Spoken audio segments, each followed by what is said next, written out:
مالك يوم الدين إياك نعبد وإياك نستعين. مخکې ذکر شوی الرحمن الرحیم او دا ما ویلي چې د دې یو معنی بل ذهن ته واچوئ عام الرحمت تام الرحمت.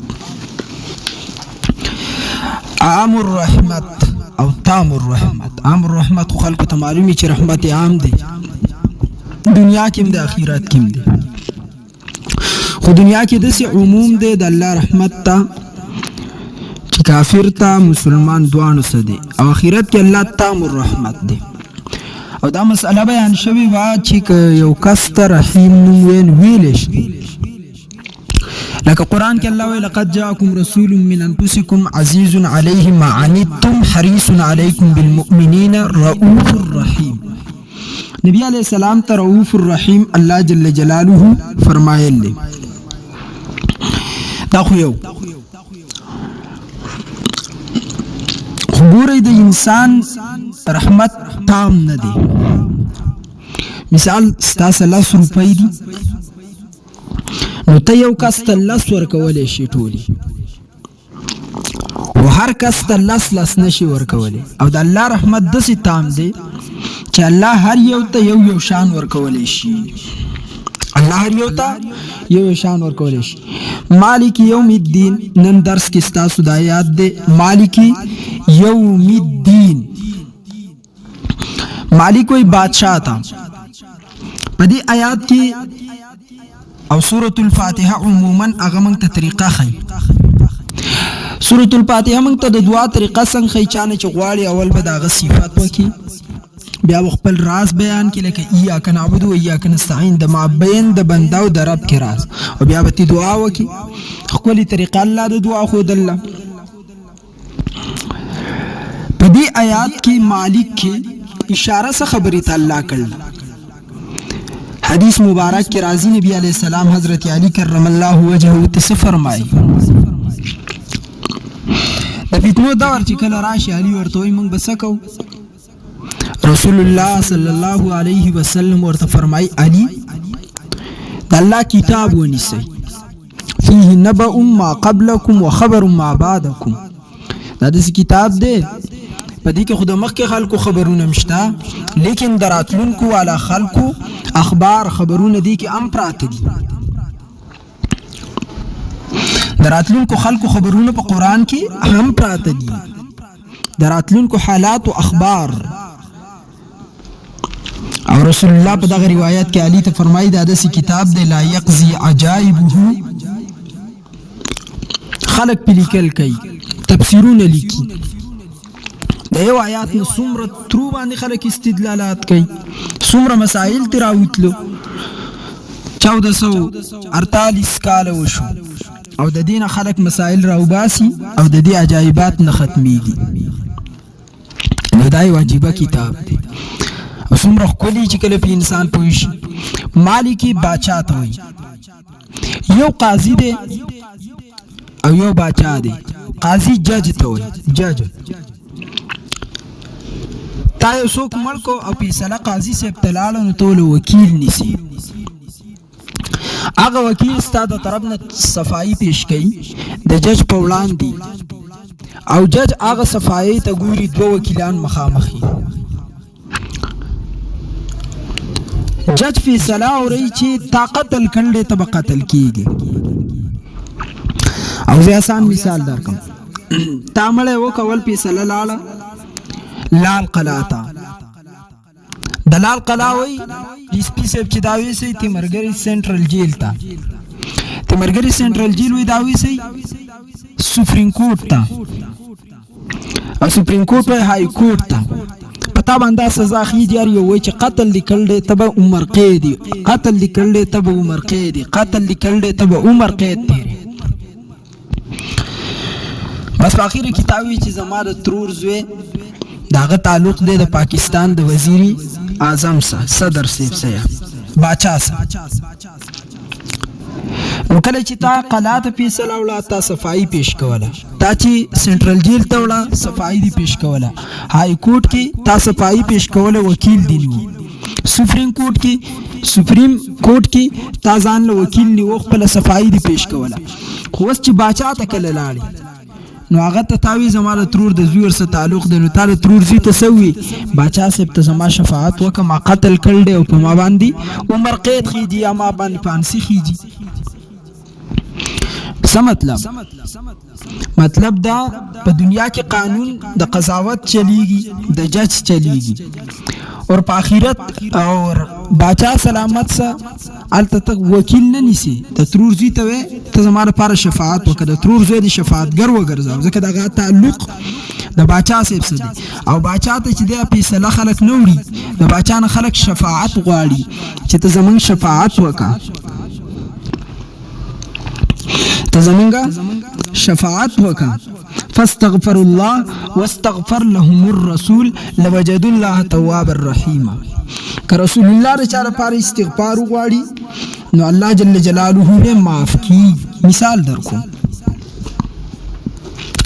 په دنیا کې ام الله بچای دا خو خاص طور په فیصله انسانانو تاواله کړل دي چې تاسو زما په قانون باندې فیصله کوئ الله په دنیا کې یو قانون جوړ کړل دی یو ضابطه جوړ کړل دی یو ترتیبي ګرځول دی نو عام طور په دنیا کې مونږ ځان له وکیل سهارا نیسو زمونږ صفائی پیش کړي فورز د قیامت باندې به جج توب نه چلیږي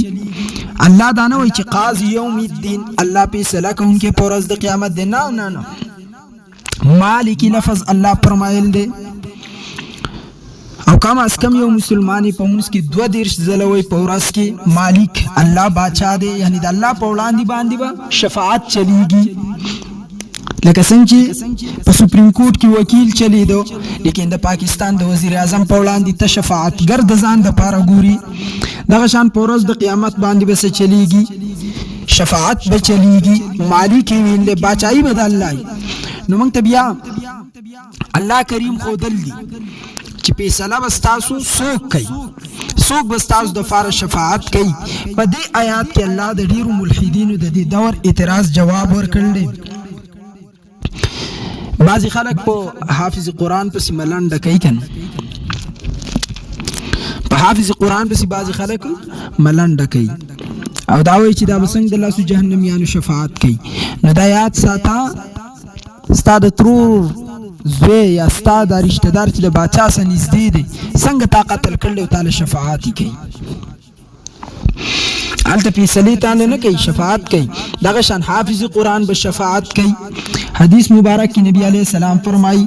یشفع الشفاعت یوم القیامت ثلاثه فورز د قیامت باندې به 3 قسمه خلق شفاعت کوي ځکه الله باچا دی او د باچا سره شفاعت چلیږي د باچا سره شفاعت چلیږي او څنګه باچا دی आवाज بوشي لمن الملك اليوم دلته چې आवाज وشي هر سړی په خپل سیاسي مشر او په باچا باندې څومره اوچت دانګي الله به نن ورځ باچایي دی چا دا ټول خلق به خاموشي او دا به لله الواحد القهار خاص دا الله چې واحد دی قهار ذات دی نو شفاعت بسنگ چلیږي 3 قسم خلق شفاعت کې حدیث مبارک راځي د صحیح بخاری روایت ده نمبر 1 نبی علیہ السلام فرمای الانبیاء انبیاء به شفاعت کوي نبیان به الله په وړاندې اول نمبر شفاعت کوي حدیث مبارک کی تردید پر راځي چې نبی علیہ الصلوۃ والسلام بچغوي امتی یا ربی امتی یا ربی امتی یا الله زما د امت گناهونه معاف کا یا الله شفاعت قبول کا او سجده به لګولې د عرش لاندې الله ورته فرمای سل تو یا ابو القاسم سوال کوي محمد قبلی با صلی الله علیه وسلم نو انبیاء به شفاعت کوي پر ورځ د قیامت باندې سخل کو شفاعت خو الله د انبیاء په ذریعہ باندې کوي دویم د انبیاء نه بعد ثم العلماء شفاعت به علماء کوي علماء به شفاعت کوي ان تر دې پوری حدیث مبارک کې سرازي یو سړی به بل تصور کړي دا د پاره به وبور کړي نو جنتیان به جهنم په خوا تیریږي دا وبور کوونکې سړی به جهنم کې आवाज به وکي اے جنتی معافي جنې دا ورته ناسو کې وای تا چې دا د پاره وبغختي ما در کړي وي نو دا جنتی ورا واپس الله ته وې دي انسان مال دا د فارو برا کړی وي معافي کا نمبر 1 دا په دیو حدیث کې د الفاظ راځي. دویم داسې یو کس به د جهنم په لاره تیریږي خپل جنت ته به رواني، یو جهنمي به ورته آواز وکړي ای فلانکي ما پیژنې؟ دی ورته وایي نه څوک یې؟ وایي ما چې ته د سکو دپاره اوبه درکړې وي، د سکو دپاره اوبه. دغه جنتي به راواپس شي، الله ته به وایي فلانکي کس له شفاعت کومه. څه وجه ده؟ الله وایي ما ته الله دنیا کې د سکو اوبه راکړې وي، دا احسان یې پوره کومه. دا په علماء پسې ولي ویله. د وخت کې بعضې خلک بې غیرته اعتراض کوي د علیمانو تنها غستل حرام دي. دلیل کې کوم آیات راوړي وما اسألکم علیه من اجر. هر پیغمبر به دا وي چې زه ستاسو نه په دې باندې اجرت نه غواړم. اول خو دا چې د اجر معنی سره یوازې مزدوري پیسې دي، تنخوا ده. که د دې نه مراد دا چې زه ستاسو نه سوال نه کوم، زه چې ته کوم دعوت در کوم په دې باندې، زه ستاسو نه سوال نه کوم په دې دعوت باندې چې تاسو په ما ښه ووایئ، بلکې زه خو ستاسو نه اجر نه غواړم، اجر خو د هغه الله نه غواړم په دې باندې. دا څه وجه ده؟ د دې آیات مفهوم ذهن ته واچوئ. وجه دا ده که دا ټوله دنیا و ما فیها را یو ځای شي، د الله د آیات د یو لفظ قیمت نشي پوره کولی. لکه څنګه چې فضائل اعمال کې روایت دی، رسول الله صلی الله علیه وسلم فرمایي په ورځ د قیامت باندې با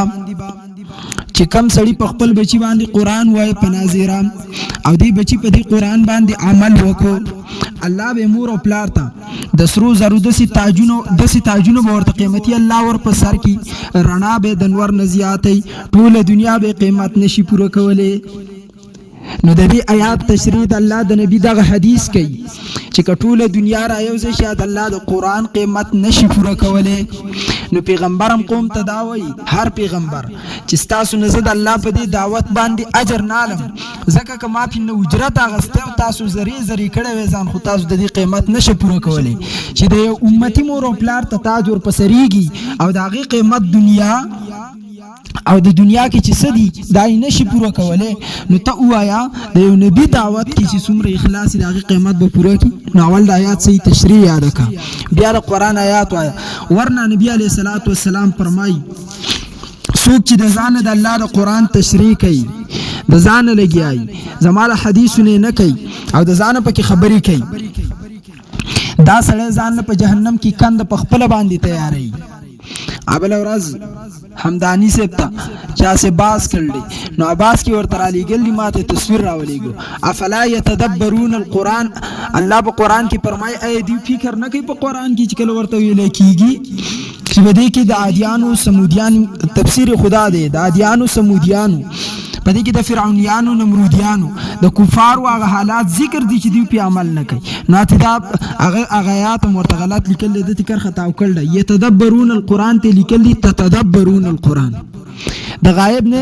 مخاطب جوړ کړل دی. نو چې سړی ته قرآن په ناظره نه ورځي نو هغه تدبر به پکې څه وکړي، فکر به پکې څه وکړي. او د تدبر او فکر نه مراد دا نه دی چې ته راپاسه او ته په قرآن باندې ریسرچ شروع کړه او ته چې زما عقل ماته سوی. د تدبر نه مراد دا چې په تاسو دا واقعیات کله ویلی کېږي، کله تاسو ته قرآن ویلی کېږي، تاسو غور فکر نه کوئ چې د هغوی څنګه حالات وشو، ناب تول کې کمې زیاتې وکړه الله په استر کړو، الګ د الګ سیارانه وکړه الله په ځمکه الټا کړه. تاسو دې ته سوچ نه کوئ د الله مراد دا دی. دوست د ځان غلط تفسیر لیکل دی، ورته به کې لیکل دي دومره لال خلق ښکته ولوېدو چې عبدالله بن مسعود رضی الله تعالی عنه داغه په باره کې وایي داغه خبره داغه تفسیر منل شرک عملی دی، نعوذ بالله من ذلک. دا ستانیه د قرآن راول دی که دا صحابه راول دی، او دا چې نازلېده نو صحابه اورېده که نه تا اورېدو. لکه د قرآن په پوهېدو کې یو شرط دا دی چې مراد خداوندي به پېژنې د صحابه کرامو د عمل نه. یو جنگ کې صحابه هم دي تابعین هم دي. یو صحابي دی هغه خپلې تورې له شړنګ ورکړو میدان جنگ ته ورمنډه کړه، یا الله. نو یو تابعي راپاسېد هغه ورته وایي یا ایها الذین آمنو لا تلهی، ای ایمان والاو سایات دی خپلو لاسونو د وجې نه ځان په هلاکت کې مه اچوئ، لا تلقوا بایدیکم الی التهلکه، ځان هلاکت تر خپل ځان ماچو یعنی تا جنگ ته ورمنډ کړ تا خو زور ځان په هلاکت کې واچاو نو صحابي موجودو اگر پاسې دا آیات چې نازلې دنو منګ د نبی عليه السلام خواته حاضرو د دې آیات مراد دا نه چې ته کافر تم د کافر میانستم ور نوزم او بهادری مخایا د دې آیات مراد ولداده اوس ګوره صحابي دی هغه ته تفسیر معلوم دی د پیغمبر خواته ناس دی و د دې آیات مراد دا چې بعضی کسانو خپل باغونو ته توجه ورکړي چې اسلام خور شو خلک را روان دي او په اسلام کې داخليږي دی وجنه به اوس موږ خپل کاروبارونو باندې توجه ورکو نو الله ورته دا آیات را نازل کو چې تاسو خود خپل ځان الله سزان خلاقت تا چې په دنیا بس دومره منډه کې وي نای غلې که پازی باندې او بی غیرت تر عبد الله بن مسعود مبارک صحیح بخاری چت کا نبی علیہ السلام د دې صحابي عبد الله بن مسعود مبارک فرمایي من حدثکم ابن مسعود فصدقوه تاسو چې کوم روایت عبد الله بن مسعود زماره طرف نه بیانې تاسو ډایرک منئ قبل سو کې درلی نو تاسو تحقیق کوئ خو عبد الله بن مسعود ته وینو منئ او روایت کې راځي ز په هغه دین تاسو ناراضی يم چې تاسو د عبد الله بن مسعود دخلینه ومنئ یعنی عبد الله بن مسعود تاسو تخی او تاسو په روان یې او بل روایت کې دا راځي بخاری شریف کې موجود دی رسول الله صلی الله علیه وسلم د سلورو صحابو نمونه واغسته چې قران کې تاسو زده کوئ د دې نه زده کوئ یو اول نمبر عبد الله بن مسعود واغست او د علماء مفسرین او محدثین اتفاق دا دی چې ترتیب نبی علیہ السلام ذکر کینو فضیلت درجه غدام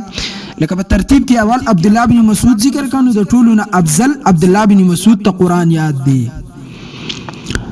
هاي هاي هاي هاي هاي تمام صحابه به داغه مسلې ته پوښتنه کو دا وایي چې د عبد الله بن مسعود تفسیر منل شرک عملی دی او د فقولیانو تفسیر منل شرک عملی نه دی ستاغ بیا سو کلمه دی مراد دار چې د قران چې د يهودو نه ځای شوی څنګه تیو يحرفون الكلمه عن مواضعه يحرف تحریف په کلمات کې کاوله کده چې تدبرون جوړ کړل دویم په معنا کې چې سم مراد به هغه مراد به ناغستو د خپل ځان به بیاناو او نن محمدیانو دالو به شروع کړل ته دا قران د دنیا کتاب دی چې څنګه وي او بیا د تعجب خبره ده په ناظره نه ورزي او په تفسیر او مسلې تیار سره راځي چې په ناظره ول ورزینو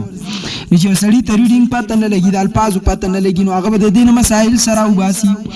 برحال زما مراد داو چې رسول الله صلی الله علیه وسلم او دویم نمبر چې شفاعت کوي په ورځ د قیامت ثم العلماء شفاعت با علماء کوي علماء به کوي ما اسالکم علیه من اجر نجتک مراد علی چې د علم تنها جایز نه ده ولی په دینی کار تنها غستل نشتا بیا ساينس هم خودل دینی کار دی د ساينس اولنې ایجاد ادریس علی السلام کړل د جامع ایجاد اول ادریس علیہ السلام کړل نو کوم سړی چې په جامو باندې اجرت علی اغم د نبی پاغه کار کې خیانت کوي وہ پھر سے چلو بتاؤ نا اخیره کې وسه په حج د پاره پتلو باندې پیسې لګول کجاز والا یالي بیا وای ودام حرام ده او کله سعودي حکومت یالي ودام حرام ده کله خوراک درکې پیسې یالي ودام حرام ده احرام باندې پیسې لګي ودام حرام ده پچاپ د قران باندې پیسې لګول ودام حرام ده دینی کتاب خرڅول او جوړول ودام حرام ده د الله بندا د ولا تشترو بیااتی ثمنا قلیلا ندا مراد ده چې يهوديانو با تاسو دوه کسانو په سلامه تراوړه نو یو حاجی سپ ته ماسترګو ولته ایثار شه اب چې ایثار شما ورتل پناروای خو کمال دي 6000 روپۍ راکې دا په سلامه زستا په حق کوم ځکه تورات انجیل زبور دا کتابونه خو چاته په یاد نو او ناغیو د دې د حفاظت کړو څنګه چې زمونږ د اسلام حفاظت په نن دور کې شوی دی د نبی علیہ السلام تل محفوظ دي ناسته محفوظ ده ان تر دې حدا چې رسول الله علیه السلام یو ظلم په کیفیت کې ناستل صحابه نوٹ کړل او مونږ ته خودل د نبی علیہ السلام د یختو مبارک ذکر زمون سره محفوظ دي داود ذکر محفوظ دي د کور حالات ټول محفوظ دي او يهود نصارا او نور اديان والا خپل دین پورا ير کړو نو هغه ته خو پته نه لګیږي چې مولیانو ير کړو نو عوامو به نه ير کړي دیوا جی نه حاجی سے بورتیل ټیک د 10000 روپۍ به درکم فیصله زما په حق کې وکم فیصله به د حاجی سے په حق کې وکړه نو الله ورته دا ویل چې تاسو ولا تشترو بني اسرائیل پیسو دا خو ډیر لږ قیمت دی 10000 تاسو زما خبرې په دې باندې بدلی کړې ټولي الله بندا ول د آیات صحیح مفهوم یاد کړه ځان دې ټر جوړ کړل اسمان ته ټوپونه وي خدا د دې دور په خلکو د الله غټ لعنت دی لکه زه یو مثال ورکوم زمون جمعهتون ولی په چاندو جوړیږي علماء هم دا ویل مشران هم دا ویل چې د هر سړی 100 روپۍ په مسجد کې ولګي نو چې اجر مونږ پکې کېږي د ته اجر حاصلېږي نو ما یو څه توي ما تراته دا وای بعینه بلاک لګول دا اجر دی کنه دی یعنی دا کمره د وزي جوړوم په دې دیوالونو کې اجر شته کنه نجی نشته پکې د مسجد په دیوال جوړولو کې ولی اجر دی ځکه دا متعلق بالصلات دی متعلق یعنی تعلق د دې د مون سره راغل دی د دې لپاره یو عام مثال هم دسه دی رسول الله صلی الله علیه وسلم فرمایي تاسو کې دوه کسان روان دي په لار باندې او دې دوه کسانو د جماعت منځ کو دی تم په وای شاسلیږي خبره د جماعت راغل د جماعت د مسجد نه ده عام طور ځان په الفاظو پوي کې دوه نه دریو په یو ځګین کې په جمع منځ کو دریوانو ته اجر حاصلېږي دریو نه سلور وکړي دیو ته زیات اجر حاصلېږي یعنی چې څومره جمع ده دومره اجر حاصلېږي لکه حاجي صاحب مسجد جوړ کو خو د کلی خلک ورته نه پریدي یوازې پکې مونځ کوي نو اسې بخکاته پورته کیږي منی که نه منی نو اصل شی د جماعت دی دا دیوالونه چې موږ د جماعت جوړو دا د سره پاره جوړو چې خلک پکې را جمع کیږي مونږ پکې کوي مینه محبت او الفات اله به اجر حاصلېږي نو چې دیوال بعینه اجر او ثواب نه دی چت بعینه اجر او ثواب نه دی خو چې تعلق کله د مون سره راغی نو اجر او ثواب وګرځید لکه د رسول الله صلی الله علیه وسلم یو صحابي دی نبی علیہ الصلوۃ والسلام داغه کور تلال هغه کمره جوړه کړي وارو شندانی پکې پرې خو دی ودا دې سره پاره دی او ورته فرمایي چې تازه هوا پکې راځي نبی علیہ السلام ورته وای کچرته تا د دې د پاره و چې د اذان आवाज پی اورم منستپاسم ام به حوارات له ام به اجر کیدو نو اصل شیزونه چې دې تعلق چې کله د عبادت سره راغی نو دا اجر ګرځي چې تعلق د عبادت سره نه راغلی دا سره نه اجر نه ګرځي صحابو نیتونه یو صحابي راغی د مسجد نبوي په وړاندې موګه ټکواخ موګه بل صحابي راغی هغه وېستو یو صحابي چې ټکواله وجه سوا وی که څوک مسافر راځي او دلته مونږ کوي مسجد کې ساریږي نو خپل سورلی به ته تړي او بل چې وېست په دینیت باندې چې اسې نه څوک را روان وي تیارې په دې خپل ګورا ولويږي نقصان ورته ورسي رسول الله وی دوانو ته د نیتونو مطابق اجر حاصل دی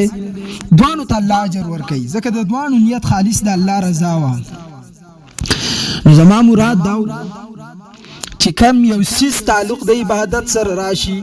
نیت سره راشي الله تعالی قبول او منظور دی الله تعالی هغه قبول او منظور دی واستوایا دا لباس اغستل بعینه هر سړی یاغوندي لیکن په کم لباس باندې چې مونږ کیږي او د برکتی وجود سره تعلق راشي نو پاغي باندې اجر حاصلېږي تا د استاد نه ټوپۍ واغسته چې استاد زینزم او نیت دی دا چې په دې ټوپۍ باندې استاد مونږ کوي نو دغه باندې تا ته اجر حاصل شو په دې نزلو باندې ځکه تعلق د عبادت سره راغی چاله د لباس واغستو چې دا والا او پاکي جامع غوند جمعات ته په دغه لباس هم تا ته اجر دی او زمونږ حاجیان صاحبان یا کم خلک چې مړه شي او پاغي پسې له اسقاط رسته ورکوي نو جانماز ورکوي دا جانماز ولې ورکوي چې په دې مونځ کېږي او اجر یې هلته راسي اجر یې الله دې مړي ته رسوي ایصال او ثواب د پاره خیرات ولې کوي چې دا خلک وخوري او کله خلک وخوري نو اول به بسم الله وعلى برکت الله وای اخره کې به اللهم اطعم من اطعمني واسقي من سقاني دا وای. دریم دا چې د وجود کې به طاقت راشي نو د الله عبادت وکي. اگر چې په دې دور کې نشته لیکن اصل مسأله دا ده نو چې دا په دې خوراک باندې یو ټیم عبادت په شوق ذوق سره وکي الله به زموږ مړي ته اجر رسي ځکه تعلق یې د عبادت سره راغی.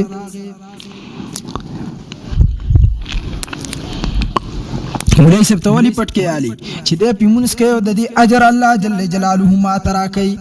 قرآنونه ولې آلی طالبانو لا چې دیو پکې تلاوت کوي اجر یې موږ ترا راسي. کتاب ولې آلی مفتی صاحب لا دې د پاره چې دای ګوري او خلکو ته بیانې موږ ته اجر را راسي موږ ته اجر را راسي. نو د اجر د وجنه اجر چې متعلق شي کله یو شی متعلق بل عبادت شي د عبادت سره تعلق راشي هغه اجر ګرځي. نو د دې ټول اشیاء تعلق د پیسې سره دی او د عبادت سره دی. او موږ وایو بیا سره پاره چې التحیات لله والصلوات والطیبات زبانی عبادتونه بدنی عبادتونه مالی عبادتونه د الله د فار دي. نو په اجلاګانو باندې د خیرن بچي شیندي حرام دی ورته ونوي رزلتوب د پاره لګي حرام دی ورته ونوي او چې په مسجد کې د کلوار کړی ته وایا ستانه مسجد امام دا خوان کوي په کای ویلو د سکول مخې ته د دې ګونه خرسي د دې ګریجي او په ماخام کې دی ولو ته قران خي تقوم ما ته معلومي دا خو هغه قوم دی چې دی په لار کې نشي برداشت کولای او بو تلی خاوري پیور ولي بیا به چې د ګمار مولوی صاحب راغی بلدار چې په تاریخ کې د چارته شوی نه دي دا په دې دور کې دا فتنه راوچاته شو. په کار خدا و چې تاول आवाज اوچت کړی چې د ټولو نه خلی په معاشره کې عالم ساتل کیږي لیکن تا کې دومره حسد بغض کې نه ده او دومره په کې شیطان نه نوته دی دنه د کني راکني چې ته په 15000 کې ما غریب نه پرې دی. نو دې ته بي ایمانی دا ایمان نه دی دا ایمانداری نه ده دا ایمانداری نه ده لکه د حسد نه راوځي. او زه خو یم چې کم سړی د حسد په بنیاد باندې شیطان دا میشن کامیابی الله دې د سې ذلیل کی لکه څنګه چې په سعد رضی الله باندې یو منافق راغله عمر ته په شکایت کړو او سعد ورته خیره کړی و چې رب دې ذلیل کا او هغه خیره ورته قبول شوی و وای دومره بوډا شو چې پستر ګو باندې دا وریزي را پریوتی وي دا یختان ګیره به اسخاب نیولې و شکل به اسخان نیولې ټیټ بروانو او په لارو کوسو کې به وړي وړي ماشومان تنګولې سکنداري به ور کول او خلکو به پکانو باندې وشتو. الله دې د قشان حالات باندې کا چې هدایت درته نه کیږي او ما ته پته لري چې د شي ست هدایت نه کی مَن یضلل الله فلا هادی له. ځکه تاسو خوار تر رنگ علماء و چلید خاموشي اختیار کړو بیا هم پتا سو کې سړیتوب رانغه. پیر ذوالفقار احمد نقشبندی رحمت الله تعالی علیه حضرت پیر سے خپل کتاب کې واقع لیکل وې زمون په کلی کې یو جنې وډیره خستا و نو د تر د زوی داغه خوخه شوی و او د تر د اکوري په بل کلی کې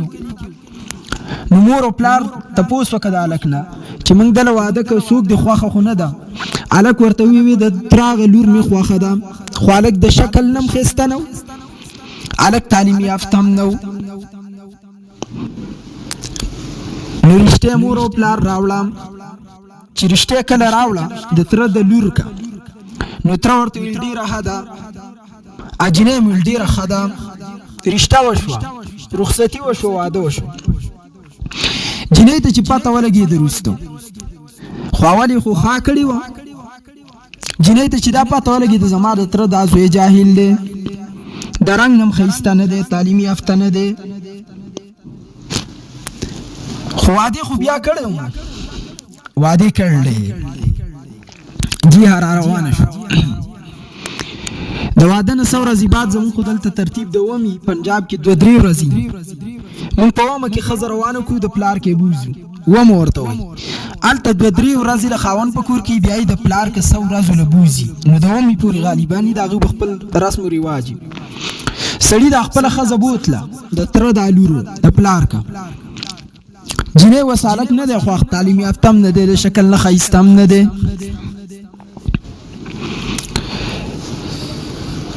خو مور او پلار ته دا نه ویل چې اوس زما د تره دا زوی نه دی خوښ چې شپې پوره شوې نوجوان راغی ترکه راورسېد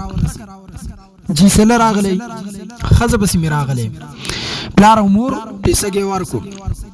ډالۍ تیارې کړې لورې ورسره رخصت کړه پیاده را روان دي لار کې کوهی دی ډېره پخوانۍ واقعه ده د هغوی د بچپن نو خلکو داسې پیاده سفرونه کول عاجزي و انکساري و خوند و مزه وه الفت و شفقت و محبت و انداز و کردار و رفتار و رفتار جان جمال هر څه په لاره کې د اجنۍ وې که د ده نه میزان خلاص نه کو نو ټول عمر به زه د دې څنګ تېروم وروسته خو بس څه نه وایي په زبان باندې پوغلې پسې را روانه ده لار کې کویه ولیدو تره زوی ته وایي یا سړیه ورشه او د دې کوهي نه ماله اوبه راوړه تږي شوي یم د هغه په سر فڼو پیسګې وو ګفټونه وو آی کېښودو کوهي ته یې ورغی چې څنګه یې کوهي ته را بوکه ورښکته کوله ښځې موقع غنیمت وګاڼو راله د شاته نه ټیل ورکه خپل خاوند له خاوند ډز شي چې لاړ اوبو کې ولوېد ښځې رامنډې کړي خپل مکر فریب بېرته د پلار کراله زړه کې خوشحاله ده مخامخ ان کیدکن عظیم د ښځو مکر خو ډېر لوی دی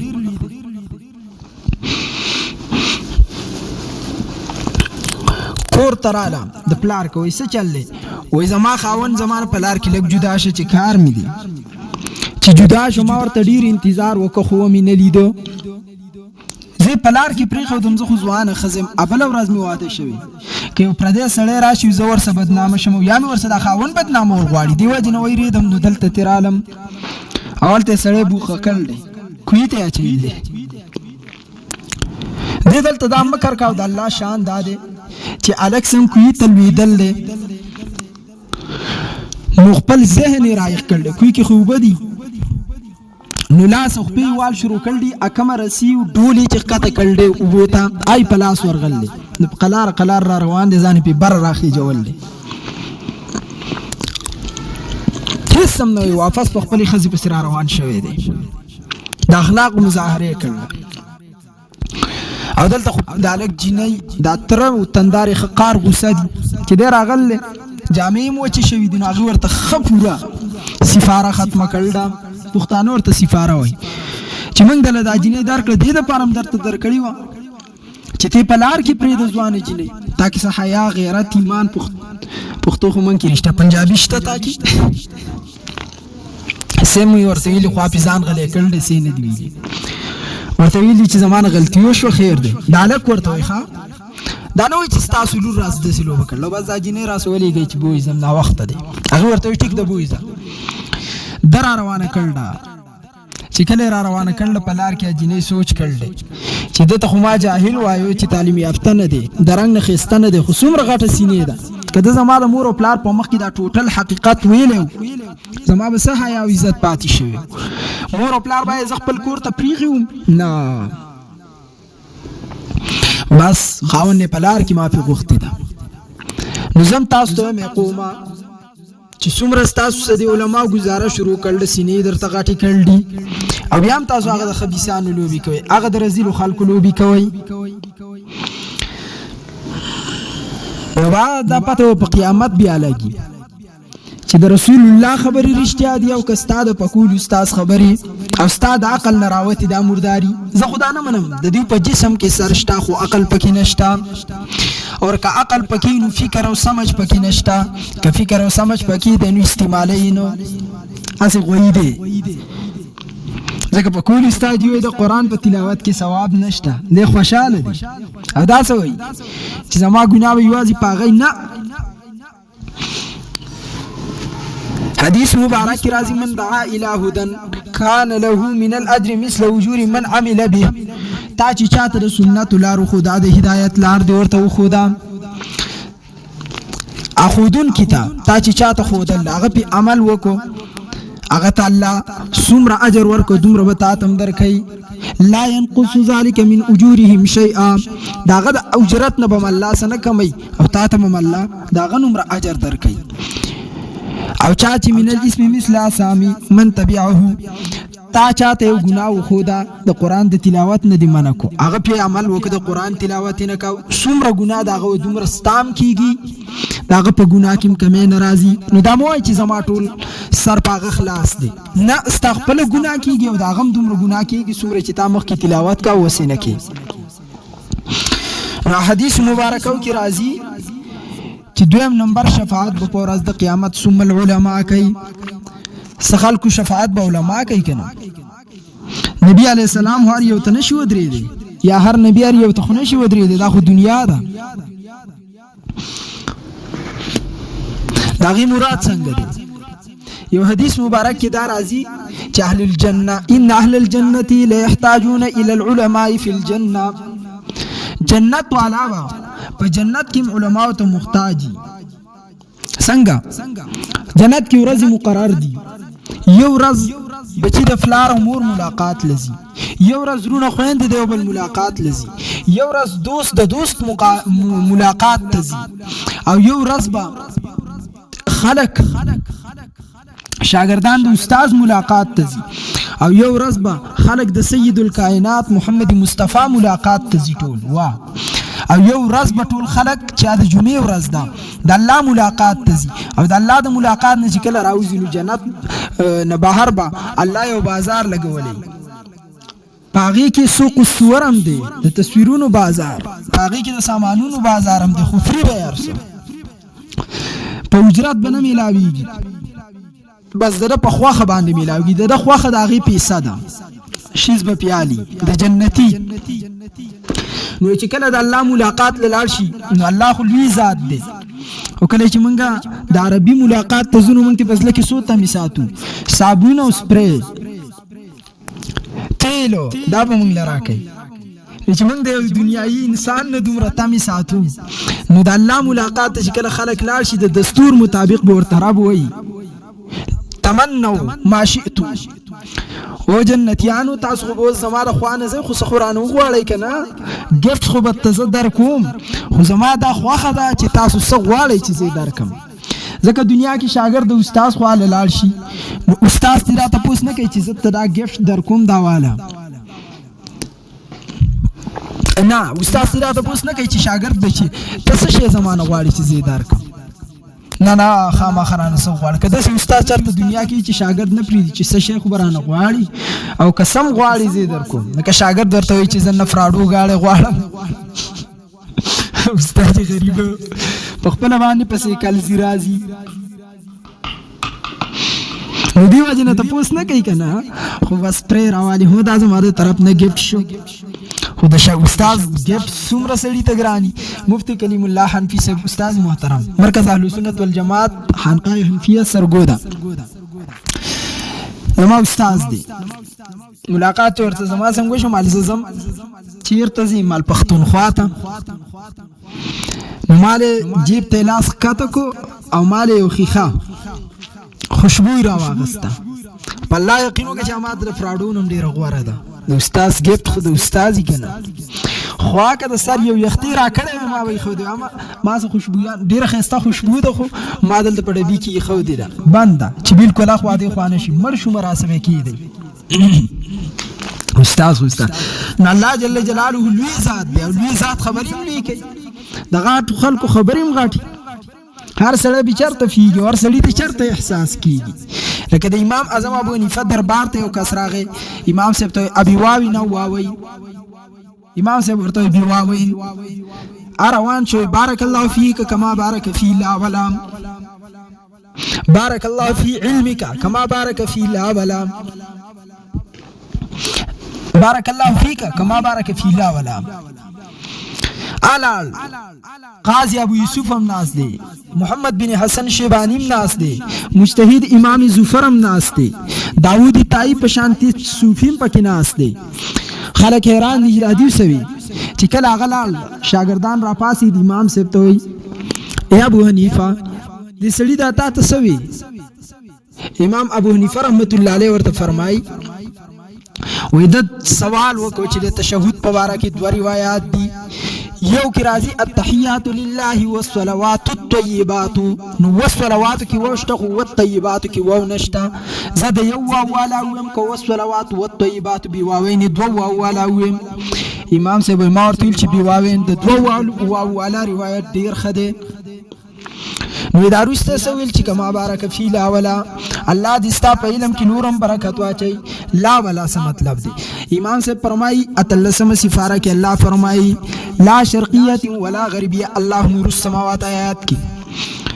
د زیتون دا دومره برکتي ونه ده، نه مشرق کې داسې ونه شته او نه مغرب کې. وای دا ماته وي چې ستا مثال هم د زیتون د دغې ونې دی، ستا په شان امام نه مشرق کې شته او نه مغرب کې. د غټو خلکو خبرې غټي، الله ذات هم ډېر لوی دی او د هغه د ذات مقابل خو د بل چا ذات نشته. نو د الله ذات لوی دی، لوی ذات وای وغواړئ چې څه غواړئ، داسې به څه شی چې تاسو به غواړئ زما څه به نه وي. نو جنت والا به یلتفتون الی العلماء، هر سړی به علماو طرف ته متوجه شي. دا امیان به را متوجه شي د چا طرف ته؟ د خپل مولوي صاحب طرف ته. او د دې وجه به صحیح که ستاسو نه څوک تپوس وکړي چې د څه وجې نه به خپلو علماو ته توجه کوي، خو یو شیز دې وغواړي د الله نه. نو زه به یې درته ووایم تاسو چې کله په مسله کې شکي شئ که نو علماو ته ځئ که نه، هسې نه چې په غلط باندې عمل ونه کړو، نو هلته به جنت والا هم دغه سوچ کوي. هسې نه چې موږ د الله نه که څه څیز وغواړو، یو شیز ته وغواړو او الله په موږ غوسه نه شي، اگر چې دوی ته به پته چې الله غوسه نه کوي، خو بیا هم په زړه کې خو به دا یو خبر راځي که موږ ته که څه څیز وغواړو، الله ماته وایي چې تا زما نه ایله دومره ورکوټی شیز وغوښتو، یا موږ ته یو شیز وغواړو او الله وایي چې داسې شیز به نه غوښتې بل ښه وغواړئ. ټیک شو؟ نو دوی به وایي چې په دنیا کې به موږ ته څه مسله د الله باره کې راله، د الله د دین په باره کې موږ به د علماو نه تپوس کوو. دې وجې نه به هر سړی علماو ته راستون شي. یلتفتون الی العلماء، مولوي صاحب د الله نه څه وغواړم، نو دوی به ورته تمنوا کذا و کذا، الله نه دا شیز وغواړئ. هلته به هم د عالم یو بیل مقام وي، خو د دې احساس هر سړي ته نه کېږي. ادب وکړئ، ادب د ټولو نه ښه شیز دی. زمونږ دین همیشه د ادب درس موږ ته راکړی دی. څنګه؟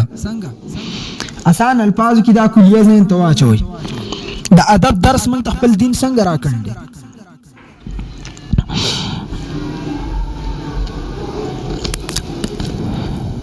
دا زبیده رحمت الله تعالی علیها د هارون الرشید بیبي وه، دی یو نهر جوړ کړی،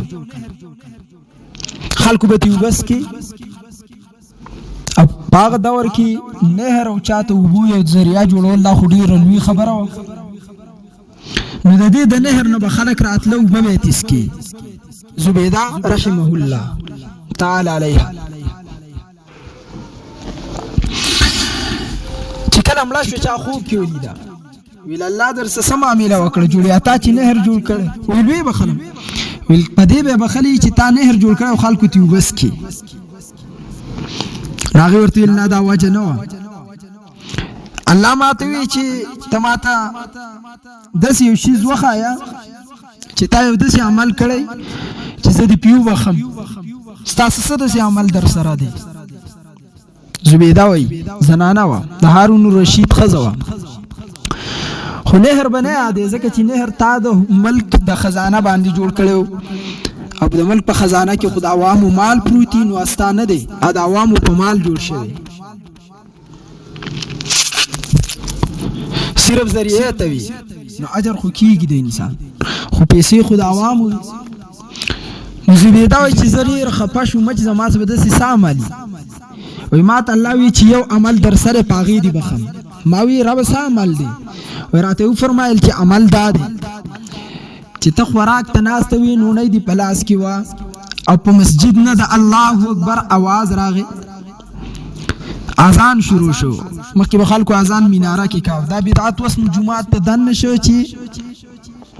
اذان هم په جومات کې، اقامت هم په جومات کې. اقامت خو په مسجد کې دی، خو اذان په مسجد کې نه دی، دا بار سنت دی په میناره کې. نو د مینارې نه دا اواز راغی د الله اکبر، نو ستا نوڼۍ په لاس کې وه، خو ستا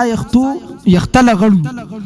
تا هغه نوڼۍ کېښوده او زما د نوم دې دومره ادب وکړه چې اول دې سر پټ کړ، بیا دې نوڼۍ اوچته کړه. ستا د ادب ما ته ډېر خوښ راغلی، ما تا ته بخشش وکړو. واو واو.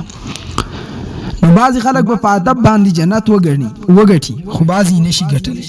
چې کم هتک کوي، بې ادبي کوي. مولانا داود غزنوي په اهل حدیثو کې یو عالم تیر شوی، هغه وایي انسان چې گمراه کیږي دوه ذریعے یا په محبت کې یا په بغض کې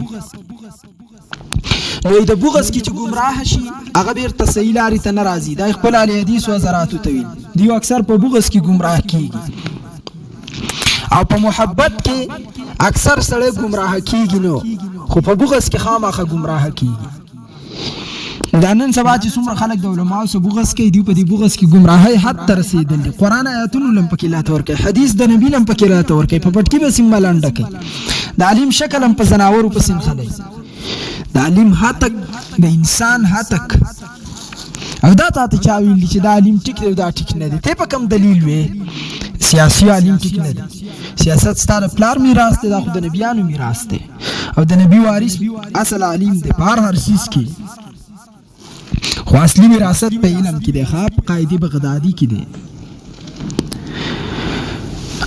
او بعضی خلک چې په محبت کې گمراه کیږي نه بلکې اکثر په کې هدایت ترسي ځنی سړی په محبت کې گمراه شي لکه بعضی خلک د رسول الله د محبت دومره لوی دعوی وکړي چې په شرک کې مبتلا شي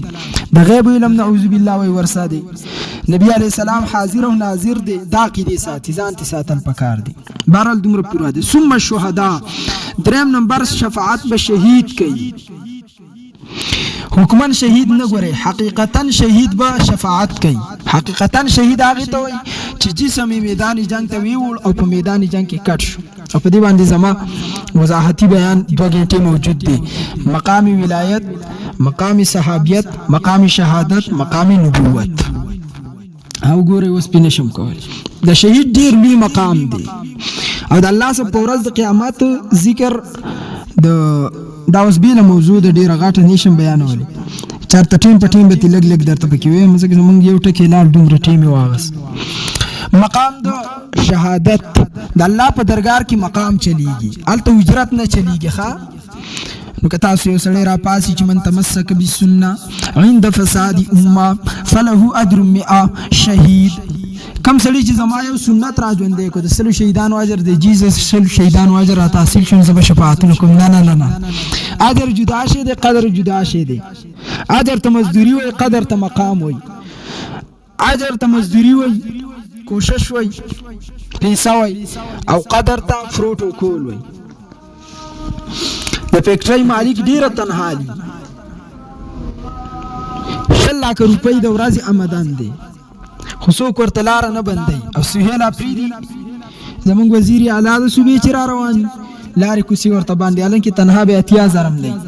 نو د سهیل افریدي څه پروتوکول مقام ورسره دی ته وایي قدر او د فیکټری د مالک څه اجر مزدوري ورسره د کوشش ورسره دی نو اجر نه چلیږي په دنیا کې مقام چلیږي د مولا تنها 15,000 د په منبر ناست دی اور استاد وزیر اعظم پریدا استاد یو مقتدی چې کاروباري دی د ورځې 1 لک روپۍ ګټي یا به کوس نه کینی ولی د عالم سره مقام دی د څه اجرت دی نو شهید مقام ډیر لی اعلی دی دریم به شهیدان شفاعت کوي دا درې قسم خلک دغه حدیث کې نبی علیه السلام ذکر کړل د مالک په مطلب بوس تاسو پوه شئ قراتو کې مالکی دا د وو قاریانو قرات دی د وو قاریانو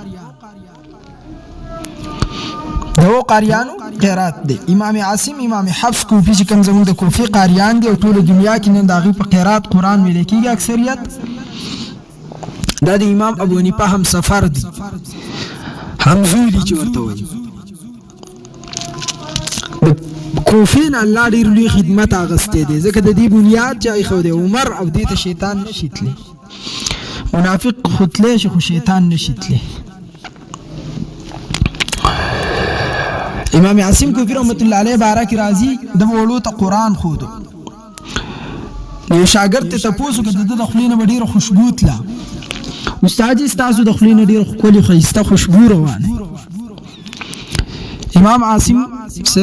توي تاسو لا چخري یا خوشبو په خله لګوي سوجه ده اورته نه سوجه ده استاد مونږ ته وایا امام عاصم کوفی رحمت الله علیه ورته فرمایي ما خوب کې رسول الله علیه السلام دیدار نصیب شو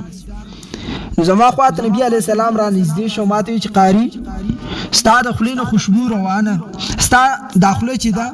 تا په ټول عمر د الله کتاب قران خلکو ته خو د شونډې درادي خوا کې چې زه خپل کم وای نبی علیہ السلام په خوب کې زما شونډې خپل کړل دي داغه نه بعد خوشبو روانه ده راځه لکه او حدیث کې خدا راضي کړه چا چې زه ولیدم په خوب کې فرشتیا یې لیدلې ا دې واقعات نو بیا صادریږي او داغه په قرات کې څه د مالکی دی او د بعضی خلکو قرات دام د وصیات ساتي قران مذهبونه ذکر کولم ټکی چې خلکو ته پته ولګي کنه ته صرف د امام ابو حنیفه امام شافعی امام مالک امام احمد میر حنبل د مذهب سره بغض او کینه کې داغه قرات څه دی داغه قرات دا دی سو کوئی ملکی یوم الدین لکه څنګه چې قل اعوذ برب الناس ملک الناس دی ناغه وای چې دغه شانتي ملک ویلش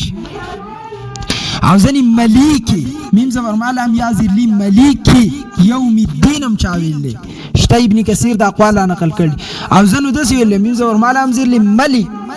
کاپ یازر کی ملیکی نو دا قراتونه پکې دي او زنو ملک یوم الدین ویل دي مالکی باچا معنی مونږ وکړه چې د باچا سره بس چلیږي شفاعت مونږ ته الله د اشاره وکړه چې یا ساتي پر ورځ د قیامت غره اجرونه نه چلیږي پر ورځ د قیامت شفاعت چلیږي مالکی باچا یومي د ورځې یوم اکثر قران حدیث کې راځي د شپې د پارم د ورځې د پارم د دوانو اطلاق پکېږي لکه ستا پلار به د څه په ورځ راځي د جمعې په ورځ به راځي او هغه سبا له خلک تپوس کوي چې پلار دې کله راغلی ته ورته د جمعې په ورځ راغلی یو څو ورځې بعد هغه په جمعې په شپه راغلی نو ته ورته سبا یوم دوانو د پاره استعمالیږي او ذاته چې په اکثر داخل شنو بیا په د دوانو اطلاق خامخا کیږي لکه ذات یوم اذا طلع علينا رجل شدید بیاض ثياب شدید سواد الشعر لا يرى عليه اثر السفر یو الدین بدلی ته وي جزاء ته وي د جزاء او د بدلی باغی کی وجه دار چې په دنیا کې خود ډیرو خلکو داوا کوله پلان کې زمون باچا دی پلان کې زمون وزیری اعلی دی پلان کې زمون وزیر اعظم دی لیکن په قیامت کې به صرف او صرف د الله جل جلاله باچای چلیږي ویل شي مالکی باچا یوم د ورځې الدین د بدلی د جزاء دی د اذان په ټیم کې درس کول جایز دي کنه یاد ساتئ اذان چې د دام یو عبادت دی درس کول دام یو عبادت دی حدیث مبارک کی راضی ترمذی کی دی عائشہ فرمایي نبی علیہ السلام به سحر سنت کولو یصلی الرکعتین والاذان فی اذنه بلال باذان شروع کو پیغمبر به پاسې دو د اذان سره به سنت شروع کړ او د اذان به مخکې ختمول نیو خدا راضي چې د سحر سنت لن کول دا مستحب دي خدای دا خلکو د پارتس کول چې دا د تهجد نو بعد سم لاستو نو بیا چې انسان پاس یو غد رکعاتونه کوي نو پاغي کې اکثریت دا جسم کې نه چلیدل ډاکټران مطابق چوغوري نو د حساب کې دیم شي یو شو دویم نمبر دا به کی راضی چې اذان عبادت د سار سنت اذان سنت مؤکده ده سار سنت مؤکده دي نو کچرته یو عبادت ته بل عبادت پر خو د پیغمبر به بیا اذان د ختمېدو انتظار کړو خو نه د امت ته خو د چې جایز ده چې یو عمل شروع بل عمل ته کولې شي نو درس او د قران ترجمه د عبادت ده اذان عبادت ده چې کله اذان شروع کیږي بیا قران کول اول د ادب تقاضا لري چې ونه کې اول اذان واوري او چې کله اذان شروع شي او تا درس کا بیا ورته درس نه بندې یا تا تلاوت کا بیا ورته ما بندوا دغه روایت نه مونږ ته خودلې شوی ويصلي رکعتين والاذان في اذنه دا شو د مالکی باچایو مدین د ورځې د بدلی ده واخر دعواهم ان الحمد لله رب العالمين